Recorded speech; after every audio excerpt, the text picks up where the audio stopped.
მოგესალმებით, ეს არის ახალი 6-ე მეწყვილის საინფორმაციო სამსახურის რეპორტერებთან ერთად ამ დროისთვის განვითარებულ ახალ ამბებს მე ვასილ ივანოვ-ჩიქოვანი გაგაცნობ. საკონსტიტუციო ცვლილებებზე შეთანხმება არ შედგა უმრავლესობისა და უმცირესობის რამდენიმე კვირიანი მოლაპარაკების შემდეგ მხარეები ძირითად საკითხებზე შეთანხმდნენ, თუმცა ბოლო ეტაპზე ნაციონალურმა მოძრაობამ ცვლილებების გატარებაზე უარი თქვა. ამის შესახებ დღეს საგანგებო განცხადება პარლამენტის თავმჯდომარემ გააკეთა. თემას ნოდარ ჩაჩუა განაგრძობს. პარლამენტის თავმჯდომარემ დღეს დეტალურად გააცნო ქრონოლოგიური სიზუსტით წარმოუდგინდა საზოგადოებას მოლაპარაკებების თითოეული დღე, ასევე უმრავლესობის შეთავაზებები, პასუხები უმცირესობის ამ შეთავაზებებზე და ის ინიციატივები, რომელიც საპასუხოდ უკვე ნაციონალურმა მოძრაობამ დააყენა. ყველა საკითხზე, საკონსტიტუციო მიმართულების ყველა საკითხზე შეთანხმება უმრავლესობასა და უმცირესობას შორის შედგა, თუმცა შეუთანხმებელი აღმოჩნდა ბოლო წინადადება, რომელიც ერთიანმა ნაციონალურმა მოძრაობამ დააყენა და რომელიც ეხებოდა საჯარო პირების ამინისტიას. მნიშვნელოვანია, რომ ჩვენი საქმიანობის ზემოთ მოყვანილი გეგმა ერთი მხრივ ეხმიანება მოლაპარაკების პროცესში წამოჭრილ ყველა საკითხს და მეორე მხრივ მისი განხორციელების ნებისმიერ ეტაპზე შეიძლება მოლაპარაკებების გაგრძელება და ფართო პოლიტიკური შეთანხმების მიღწევა თუ ოპოზიციას ამისი სურვილი და უნარი აღმოაჩნდება. რაც შეეხება საკონსტიტუციო ინიციატივის მთავარ ამოცანას, რომელიც ჩვენ დეკემბერში გავაჟღერეთ, იგი მიღწეულია. პრეზიდენტის ხელში არსებული დესტაბილიზაციის იარაღი მსოფლიოს დემოკრატიული თანამეგობრობის მკაცრი მეთვალყურეობის ქვეშ მოექცა და საჭიროების შემთხვევაში მხოლოდ ქართველ ხალხს არ მოუხდება მისი განიარაღება.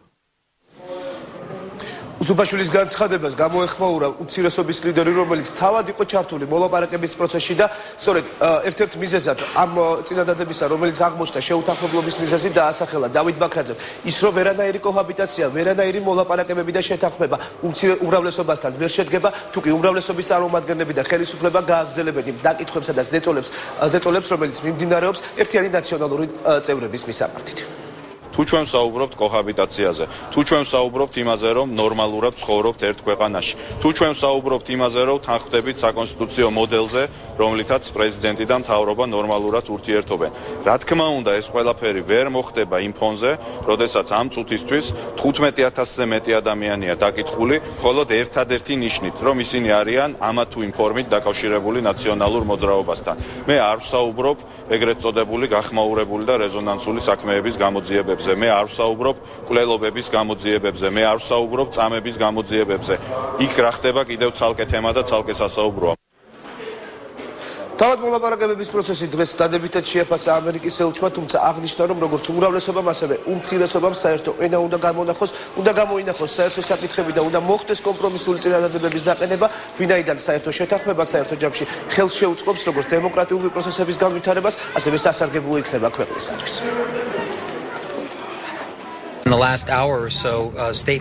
ცოტა ხნის წინ გავრცელდა ინფორმაცია ამნისტიისა და საკონსტიტუციო ცვლილებებთან დაკავშირებით მთავრობასა და ოპოზიციას შორის მოლაპარაკებების დაწყებაზე. მინდა მივესალმო კონსტრუქციულ სულისკვეთებას, რომელსაც ავლენს ორივე მხარე. შესამჩნევია წისვლა გარკვეულ საკითხებში, ზოგ თემებზე კი ისევ რჩება სამუშაო. უნდა აღვნიშნო, რომ ქვეყანაში დაცული და პატივცემული უნდა იყოს კანონის უზენაესობა და შესარჩევი სამართალი კი თავიდან უნდა იქნეს აცილებული.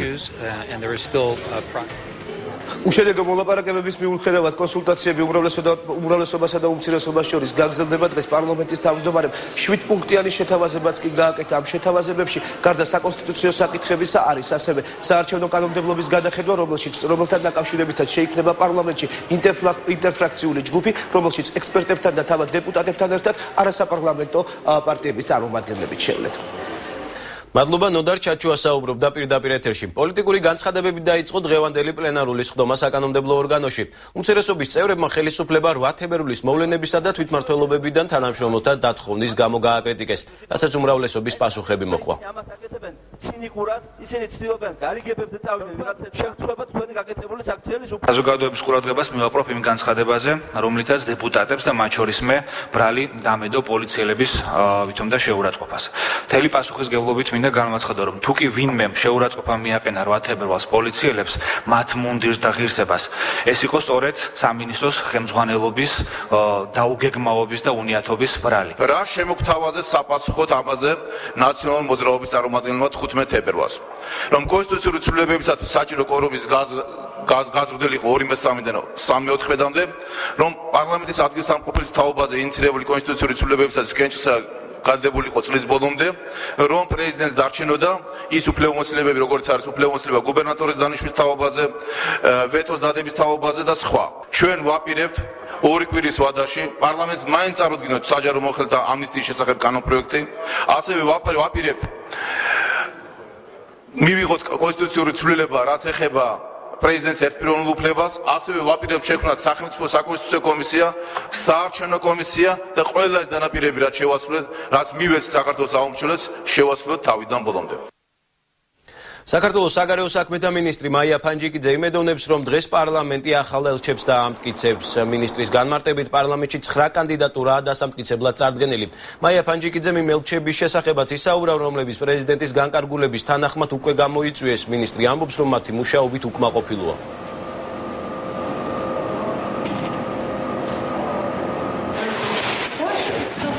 მათ ჰქონდათ საკომიტეტო მოსმენა და ჰქონდათ შეხვედრა უმცირესობასთან, აგრეთვე უმრავლესობასთან.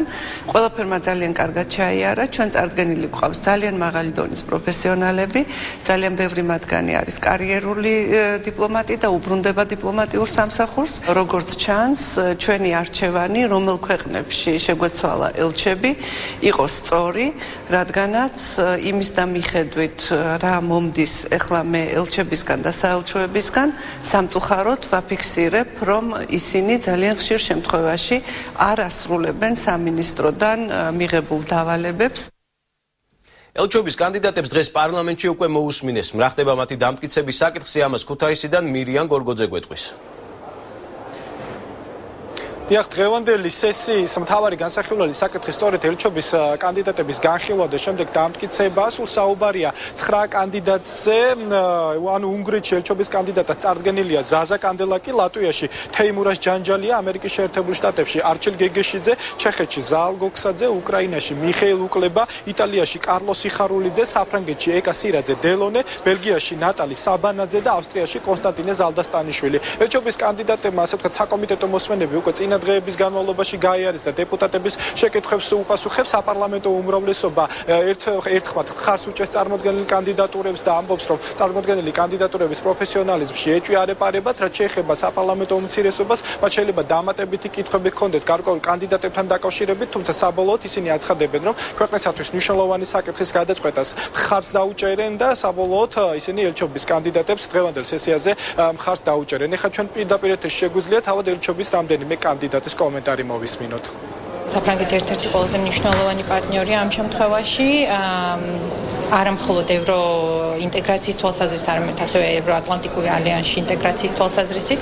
მოგეხსენებათ, საფრანგეთი არის ასევე პერმანენტული წევრი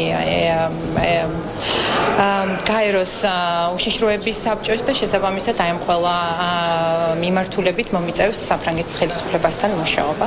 ეს პრიორიტეტი ემთხვევა საქართველოს სახელმწიფოს ინტერესებს და საქართველოს როგორც სახელმწიფოს პრიორიტეტებს. ამიტომ ევროკავშირი არის ერთ-ერთი წამყვანი ჩვენი სტრატეგიული პარტნიორი და ჩემთვის მნიშვნელოვანია, რომ აი ამ გაგებაში სტრატეგიული პარტნიორობა და თანამშრომლობა ჩაიდოს მაქსიმალური შინაარსი და მაქსიმალურად კონკრეტული გამოხატულება ამას ჰქონდეს.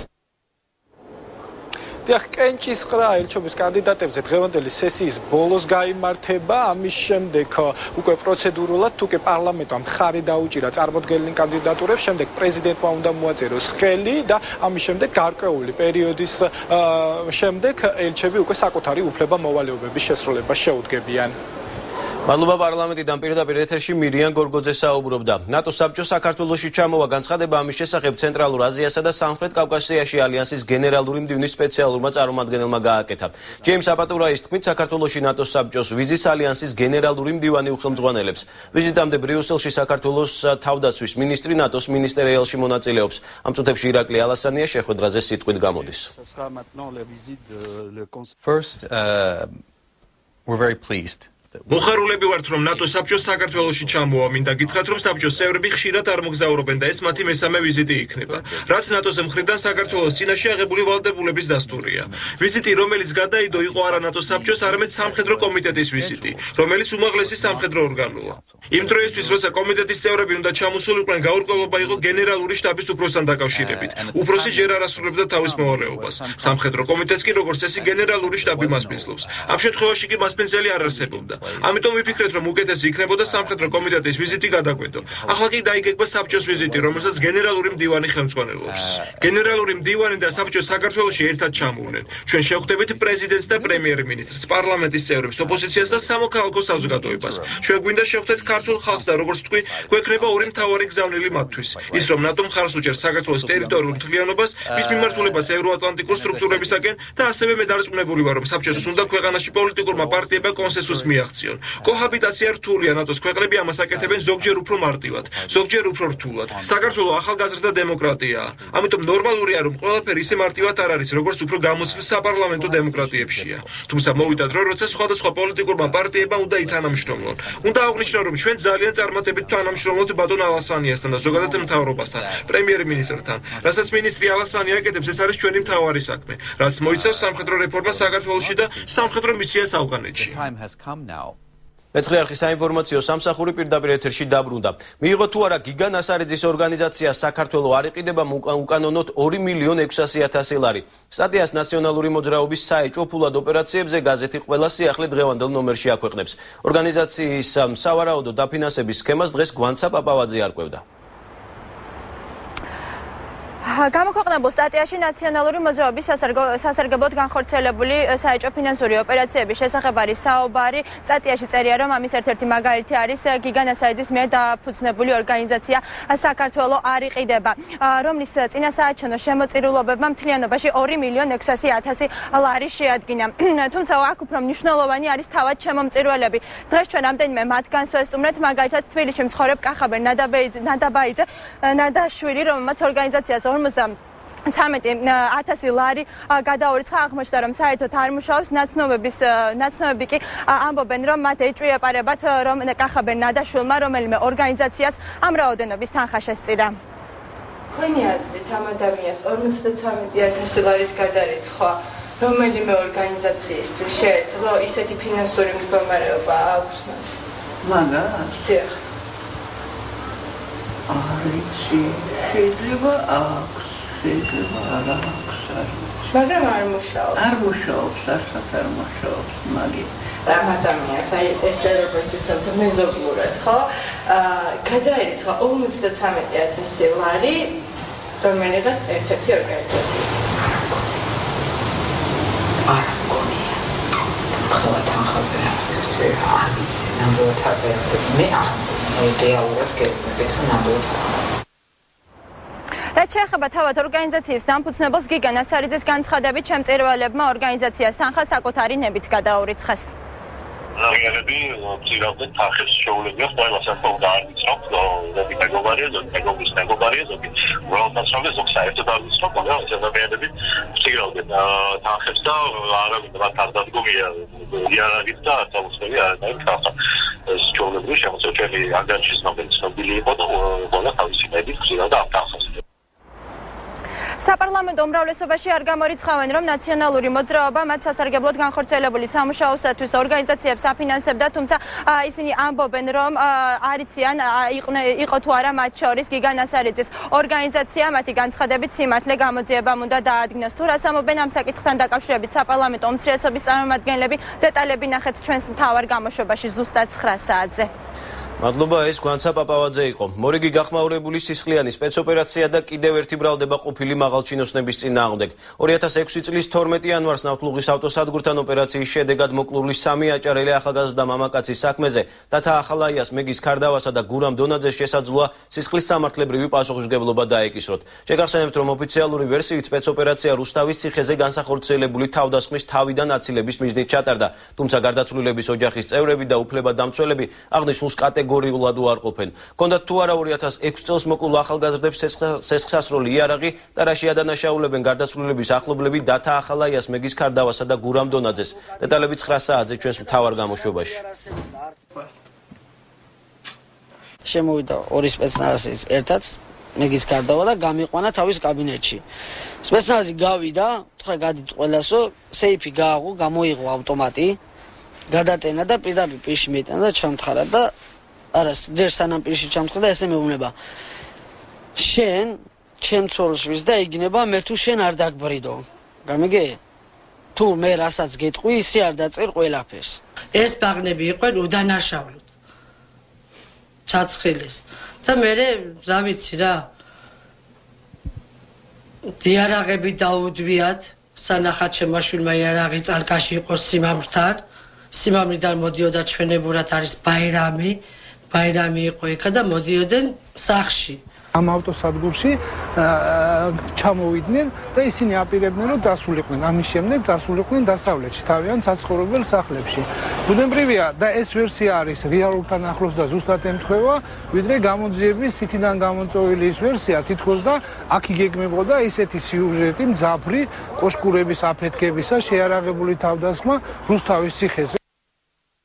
2006 წლის 2 მაისს დინამოს ყოფილი კორტების ტერიტორიაზე მოკლული ზურაბ ვაზაგაშვილის მამა აცხადებს, რომ როგორც გუტა რობაქიძეს, ისე მისი შვილის მკვლელობაში ერთ-ერთი მთავარი როლი ირაკლი ფირცხალავამ ითამაშა. მტკიცებულებების გაყალბებაშიც სწორედ ის მონაწილეობდა. 2006 წელს ზურაბ ვაზაგაშვილთან ერთად დაიღუპა ალექსანდრე ხუბულოვი. ბუბა ბუთურიძე კი მძიმე ჭრილობების მიუხედავად გადარჩა. ამას ძახის იძლევა მოწვე ჩვენებს. როგორც ბუტას ამბავზე გააკეთეს და დამონტაჟებული გვაჩვენეს იქ რო იარაღები, ისევე ყველა ნებისმიერი საქმე ავიღოთ. სამგორის მეტროსთან რო ჩაცხილეს აჭარელი ბიჭები, იქაც იგივე არისო, იქაც იარაღები. ყველგან აქვთ ერთი და იგივე სცენარი და ყველგან მონაწილეობდა სამი დაჯგუფება. ეს იყო ფირცხალავას და ამათ ხელმძღვანელი ჯგუფი, ეს იყო გელა ანჯაფარიძე, ეს იყო კვინიკაძეები, ცააძეები და ძმანი მათი და მათ ხელმძღვანელობდა შინაგან საქმეთა მინისტრის მოადგილე ლევან გვაზავა. გუტა რობაქიძის მკვლელობის საქმეზე მთავარ პროკურატურაში დღეს დიდუბე-ჩუღურეთის პოლიციის სამმართველოს ყოფილი უფროსი ირაკლი ფირცხალავა უნდა დაიკითხოს. ფირცხალავამ საგამოძიებო უწყებას გუშინ 2004 წელს წერეთლის ქუჩაზე დაკავებისას გადაღებული ვიდეო მასალა გადასცა.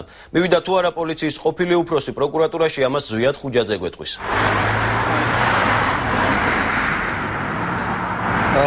დღეს მთელი დღეა მთავარ პროკურატურაში ირაკლი ფირცხალავას ელოდებიან. ეს გუტა რობაქიძის საქმეზეა ბრალდებული და როგორც საზოგადოებისთვის ცნობილია, მან გუშინ ახალი კადრები გაავრცელა ამ საქმესთან დაკავშირებით.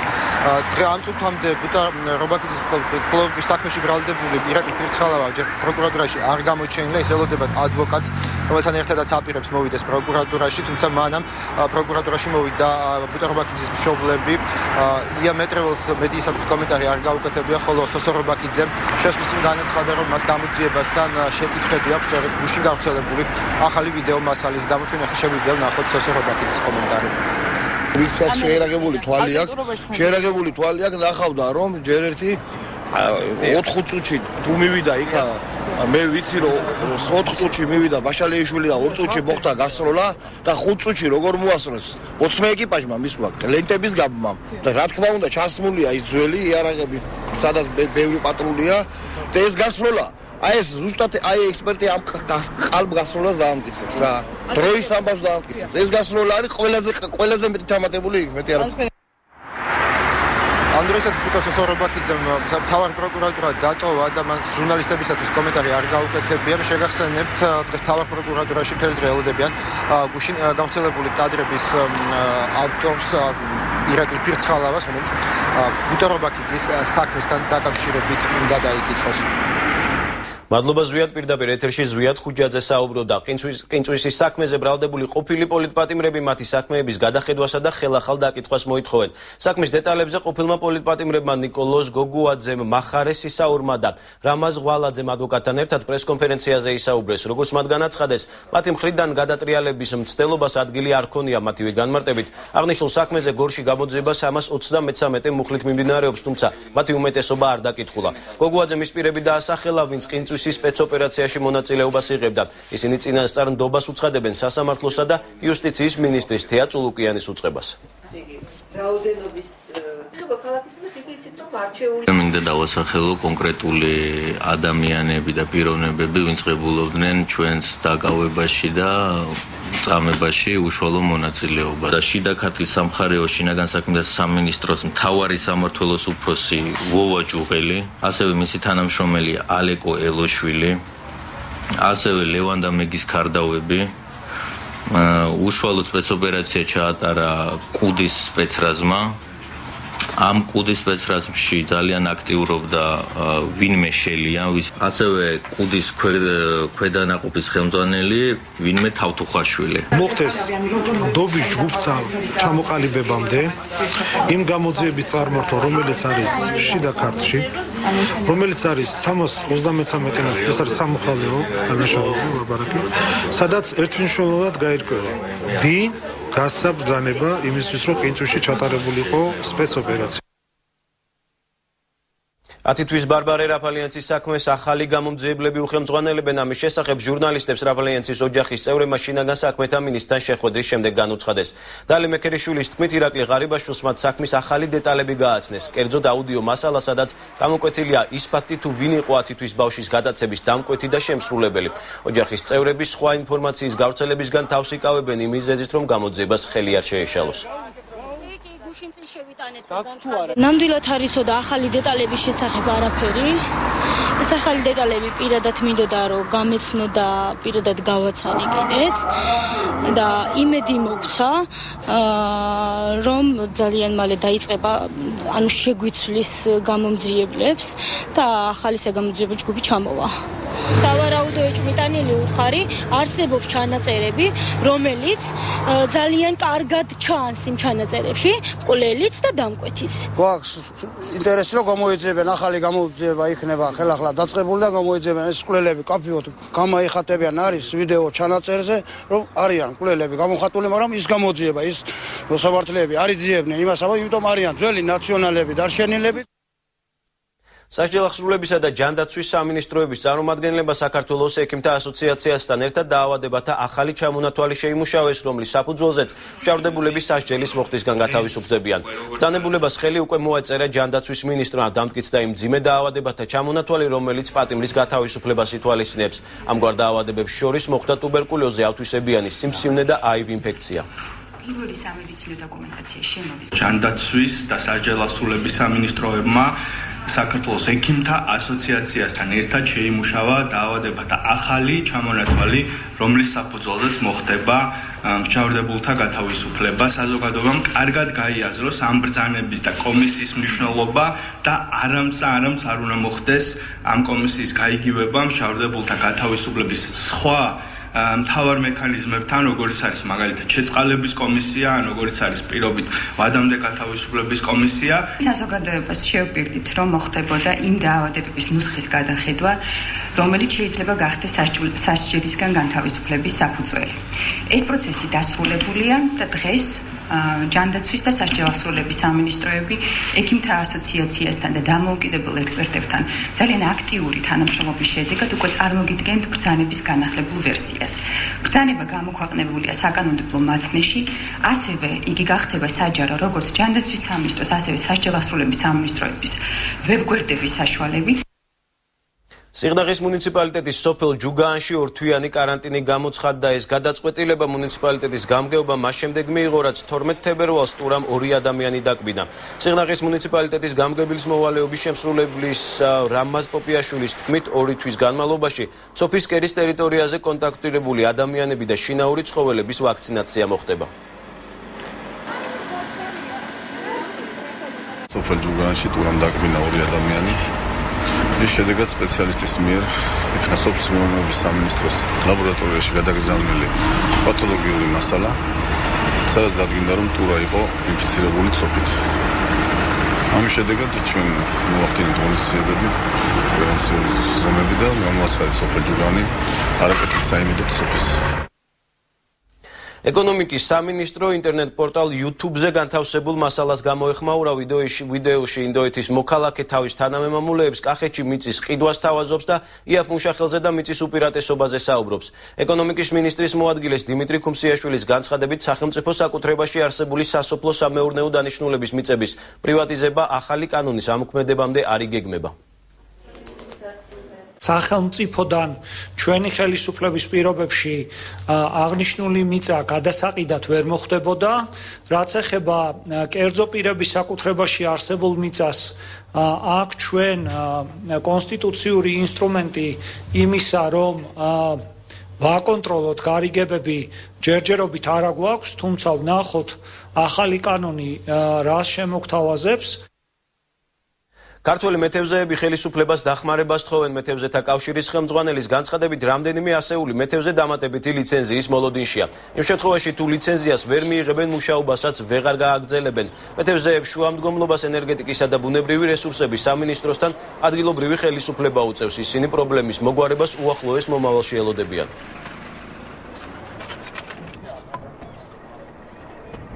ადგილობრივი მთავრობის ჩადებით პარლამენტში და იქ თავრობაში მიდის მოლაპარაკებები რომ დაგვიმატონ და ალბათ ამ დღეებში გადაწყვეტა ეს დადებითად და გავალთ ზღვაში. თქვენით მოგმართა მეთევზეთა კავშირის თავმჯდომარემ, რათა შუამდგომლობა გაუწიოთ ენერგეტიკისა და გარემოს დაცვის სამინისტროსთან.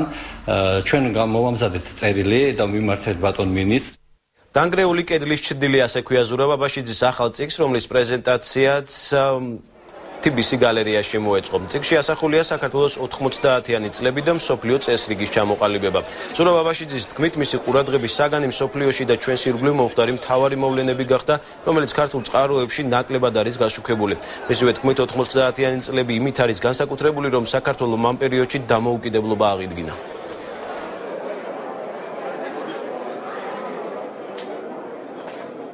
წიგნში საუბარია 1990-იან წლებზე. ანუ ცივი ომი დასრულდა, ბერლინის კედელი დაინგრა, ცივი ომის სიმბოლო, მაგრამ აი ამ კედლის ჩრდილი თუ აჩრდილი ჯერ კიდევ ეფინება მსოფლიოს. აი ამიტომ ქვია ამ წიგნს ასე. დანგრეული კედლის ჩრდილში. საქართველოზე ნაკლებად არის აქ საუბარი, უფრო საუბარია იმაზე თუ რა ხდებოდა ჩვენს ირგვლივ მსოფლიოში, ევროპაში და ასე შემდეგ. ზურაბ აბაშიძე იმდენად მნიშვნელოვანი ფიგურაა საქართველოში, რომ მისი ხელიდან გამოსული ნებისმიერი წიგნი, ნებისმიერი ნაწარმოები, თუმცა პოლიტიკური, რადგან ის დიდი პროფესიონალია, ჩემის აზრით დიდ სარგებლობას მოუწევს ჩვენ საზოგადოებამ და ჩვენს ერს. დაადროა გავიგოთ რაზე იქნება საუბარი გადაცემა ბიზნესის დროში, ამას მისი წამყვანი თეა შველიძე თავად გვეტყვის. თეა, მოგესალმებით და გისმენთ. მოგესალმებით ვასიკო, რაც შეეხება დღევანდელი გადაცემის თემებს, როგორც ჩანს, ქართული ეკონომიკა თანდათან გამოდის უკვე მოლოდინის რეჟიმიდან, დღეს ცნობილი გახდა ერთი ძალიან მნიშვნელოვანი და დიდი ინვესტიციის შესახებ. კონკრეტულად ინდური კომპანია, ბიზნეს კორპორაცია უпроსწორად, საკმაოდ სოლიდური ინვესტიციის განხორციელებას გეგმავს ქართულ ენერგეტიკაში, რომელიც დაახლოებით $700 მილიონ შეადგენს. ჩვენ მოგაწვით ინფორმაციას ამ ინვესტიციების შესახებ და კონკრეტულად ამ კომპანიის შესახებ. რაც შეეხება გადაცემის მთავარ თემას, იქნება რა უჯდება სახელმწიფოს პატიმრების შენახვა, რამდენად აკმაყოფილებს ქართული სტანდარტები ევროპაში, უпроსწორად საერთაშორისო სტანდარტებს.